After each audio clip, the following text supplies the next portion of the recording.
High friends welcome to my channel friends इप्पुडे अंदिन वार्ता ईपीएस खातादारुलकु भारी गुड न्यूज़ इकपై కనీస పెన్షన్ 7500 కేంద్రంలోని మోదీ సర్కార్ త్వరలోనే ఈపీఎస్ 95 పెన్షనర్ల విషయంలో కీలక నిర్ణయం తీసుకునే ఛాన్స్ ఉంది. ముఖ్యంగా సుదీర్ఘ కాలంగా పెన్షన్ పెంపు కోసం ఎదురుచూస్తున్న పెన్షనర్లకు ఈ సంవత్సరం ఊరట లభించే ఛాన్స్ కనిపిస్తుంది. కేంద్రంలోని మోదీ ప్రభుత్వం సుదీర్ఘ కాలంగా పెండింగ్లో ఉన్న ఈపీఎస్ 95 పెన్షనర్ల డిమాండ్, హయ్యర్ పెన్షన్ డిమాండ్ విషయంలో సానుకూలంగా స్పందించే ఛాన్స్ కనిపిస్తుంది. ఈ మేరకు ఫిబ్రవరి 1వ తేదీ బడ్జెట్లో కీలకమైన నిర్ణయం తీసుకునే అవకాశం ఉన్నట్లు తెలుస్తుంది. ఇప్పటికే సుప్రీంకోర్టు ఈపీఎస్ 95 పెన్షనర్ల విషయంలో హయ్యర్ పెన్షన్ అమలు చేయాలంటూ ఆదేశాలు జారీ చేసింది. ఈ మేరకు హయ్యర్ పెన్షన్ కోసం దరఖాస్తులు కూడా స్వీకరిస్తుంది.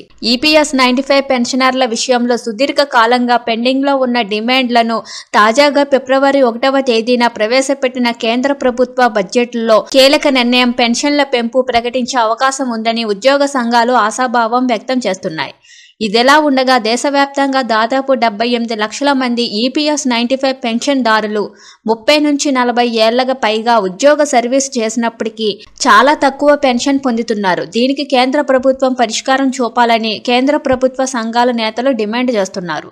కనీస పెన్షన్ 7500తో పాటు డిఏ పెన్షన్దారులకు ఆరోగ్య ప్రయోజనాల కోసం డిమాండ్ చేస్తున్నామని ఈపీఎస్ 95 పెన్షన్ హయ్యర్ పెన్షన్ సాధన సంఘ నేతలు పేర్కొంటున్నారు. హయ్యర్ పెన్షన్ని ఎంచుకున్న వారు ఇది వ్యక్తి నుంచి వ్యక్తికి మారుతుంటుంది. సభ్యులందరికీ కనీస పెన్షన్ 7500తో పాటు డిఏ కలిపి అందించాలని ఈ సందర్భంగా ఉద్యోగ సంఘాల నేతలు డిమాండ్ చేస్తున్నారు. Thank you for watching this video.